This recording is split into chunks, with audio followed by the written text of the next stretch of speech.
So in the third episode of this 4-part series in building an aesthetic physique, we're going to go over the meal plan you should eat and how you should actually get to how should you know what to eat, first of all, how much, and then what exactly the ins and outs, the intricacies, or what I would tell you to eat if you came to me. And if you're new to the channel, welcome. My name's Tom Sergey, and I run the Gorilla Platoon, which is an online physique transformation program where we get results like this. And in today's video, we are going to discuss the meal plan that builds an aesthetic body. Now, the first thing we will do is we'll work out exactly what you would need to do. I'll tell you what we'll do. We'll pick a random guy on here, his start point. Let's go for this guy here. Okay. So everyone now, obviously, have a look at his physique. And you're going to roughly gauge where his body fat is sat at. And then I'm going to show you where we're going to go next. So remember this image. You fucking got it? Have you got it? You've got it. Good. Right. We're going to go from here then. So from here, we need to establish their body fat percentage.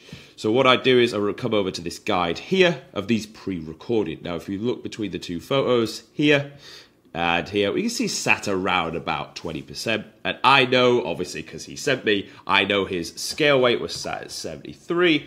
And he was 20% body fat with an average level of activity. So he sat at a maintenance target of 2,529 calories. Now, when you are 20% body fat, you don't need to go really, really aggressive into the deficit. But you do need to get things moving, as we could say. So I'm going to go on a drop of 400 calories. And that's going to look at 0.5%, which is going to spit out the macros of 2,127 calories. Protein coming out at 140, and that is this figure, lean mass, times by 2.4. Roughly, it works out the same as 1 gram per pound of body weight.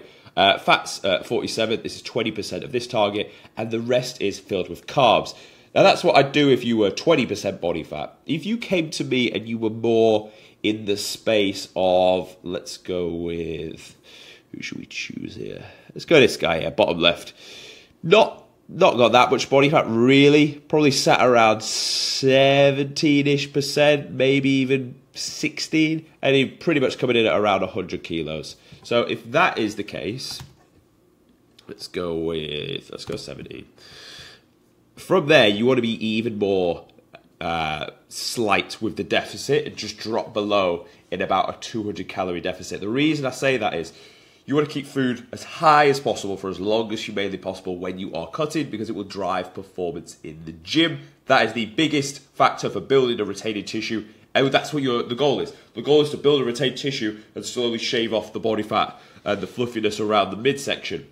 So you're going to rinse that out, and then after around 6 weeks, you can start to be more aggressive and pull off a bit quicker. But let's go back to our original guy, and imagine we're going to set him up with his feeding. So we know he sat at, let's adjust this. We need him in 2127 and 140 grams of protein. Now, this is the meal plan I tend to follow for people, but we need to adjust this and get this sitting in a nice space. Now, what I tend to do is I will always cut out protein powders if I don't need them to be as high, because, again, eat real food. It's more nutrients than fucking powdered, and it's probably, is it cheaper? Maybe it's cheaper in the long run to do so. So target wants to be 2127, protein at 140, fats at 47. Okay, so we want to bring this down. Let's stick this at 20. We'll stick this at 20. 47, 2125. 2127, I will roll with that. So, this is the meal plan I would put you on, provided no allergies or you just don't like the food. Now, what I do is I prefer to give the clients a meal plan, not a macro plan, because a macro plan would just be I give you this top line here. 2125 calorie, 12, basically 3 protein, 218 carb, 47 fat, and 38 fiber. A reason I don't give that is that's so subjective and loose to go and like fill it with what you want. I would much rather control all the metrics and tell you eat a certain food in a certain amount of food. Everything here you would weigh raw and uncooked. Now I'm going to go through the diet and the reason why I program these foods, provided they digest well for you. So meal 1 is oats at 70 grams, peanut butter at 20, and berries at 150. Why do I program this meal? Oats, add water to them and they expand like fucking cement. That will fill you up. It will be quite stodgy, and oats are fibrous. The same with 150 grams of berries. It's only 96 calories. And again, it's very fibrous, also filling. And then you add a little bit of taste with the nut butter. Then we go into meal 2. Why chicken breast? Honestly, I found it to be the most consistent meat that people can eat, and you can flavour it with dry seasoning however you see fit. So you can turn a chicken breast into a million different tastes, if you will.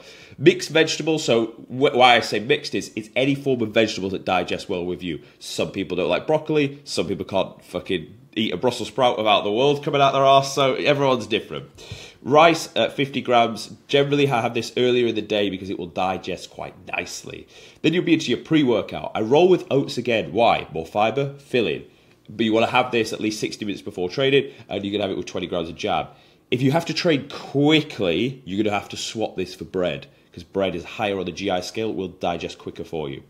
After the gym, get that quick shake in there, 1 scoop with almond milk, 300 mils.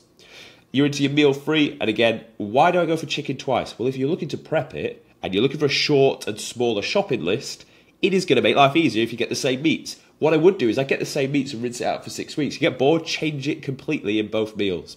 Veg again, this time we'll roll with pasta and pasta sauce. You don't have to, you could go with potato, sweet or white. You already got rice, maybe you don't want that twice again, maybe you do. And again, if you wanted to, you just swap this out and double it up and go for the same meal again. It's going to make prepping a lot easier. Meal 4, last meal of the day, we want to finish with something sweet. We want to give you a little bit of morale in your miserable lives while you're dieting. So we're going to go low-fat yogurt, 200 grams, dark chocolate, 20 grams, looking for 70% or above. The darker the better. I go 95, fucking lovely stuff. Go back to 70, horrible. Berries again at 100 grams. Now, the reason for this diet, it is fibrous. Fibrous is filling. It will bolster out what you're eating. If I give you foods that are not so fibrous, if this number is really low, the volume of food on your plate is going to feel small, and therefore you're going to feel like you're fucking starving. The next thing I make this diet, I make it nice enough, but not so palatable. I don't want you to eat it. I want to keep fucking eating and eating and eating. The only caveat to this can be the dark chocolate. And that is why it is one of the first things I pull out when we need to drop calories, because this actually, towards the end of the day, when you're hungry, you eat a little bit of it, and it's nice, it's palatable, it's fats. Fats are palatable. So we want to remove that. But for the most part, this diet is nice enough, but it's not really nice. You want to keep eating it.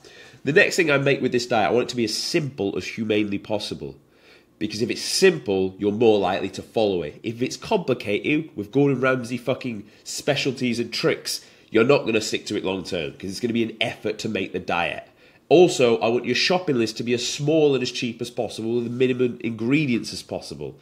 So we want efficiency, we want ease, and we want simplicity, so you can prep it as well. That's why this meal plan is the way it is. This is what I find works well for most people. You can, of course, swap things out for different, swap proteins out for different proteins. But just remember, if you can't swap a fatty protein like a steak or a salmon for a chicken breast without it coming at a cost of either lower amount of food, or you have to pull from some fats somewhere else to make it back up. So that's something to consider when you're doing it. Carb sources generally are okay. You can swap oats for maybe a cream of rice. You can swap rice for any of the other ones mentioned.